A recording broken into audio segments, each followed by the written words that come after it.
Hi everyone, welcome to my mini blog. আজকে আমি তোমাদের সঙ্গে খুব সুন্দর একটা রেসিপি শেয়ার করব।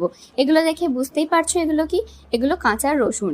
এই রসুন আর এর পাতা দিয়ে আজকে আমি রসুন পাতার ভর্তা বানাবো। রসুন পাতার ভর্তা বানানোর জন্য আমি পাতাগুলো রসুনের থেকে আলাদা করে নিয়েছি আর এর সঙ্গে 4টে কোয়া নিয়ে নিয়েছি। বাকি রসুনগুলো কিন্তু আমি এটার মধ্যে অ্যাড করব না। ছোট করে রসুনের পাতাগুলোকে প্রথমে কেটে নিয়েছি আর সঙ্গে যে 4টে কোয়া নিয়েছিলাম রসুনের সেগুলো কেটে নিয়েছি। এর সঙ্গে একটা পেঁয়াজ এবং 4টে কাঁচা লঙ্কা দিয়ে দিচ্ছি। তোমরা যেরকম ঝাল খাবে সেই অনুযায়ী লঙ্কাটা দিতে পারো। পাতাগুলো ভালো করে ধুয়ে নেব, তারপরে কাঁচা লঙ্কা আর পেঁয়াজটাকে একটু ফ্রাই করে নেব। একটু ফ্রাই হয়ে গেলেই তারপরে আমি কিন্তু এই পাতাগুলো হালকা করে ফ্রাই করে নেব। আর এটা ফ্রাই করতে করতে সঙ্গে আমি অল্প একটু কালো জিরে আর ফ্রাই হয়ে গেলে কিছুক্ষণের জন্য এটা ঠান্ডা হওয়ার জন্য রেখে দেবো। ঠান্ডা হয়ে গেলে এটা মিক্সিতে দিয়ে একটু ব্লেন্ড করে নিলেই কিন্তু রেডি রসুন পাতার ভর্তা। ভিডিওটা কেমন লাগলো অবশ্যই কিন্তু কমেন্ট করে জানিও।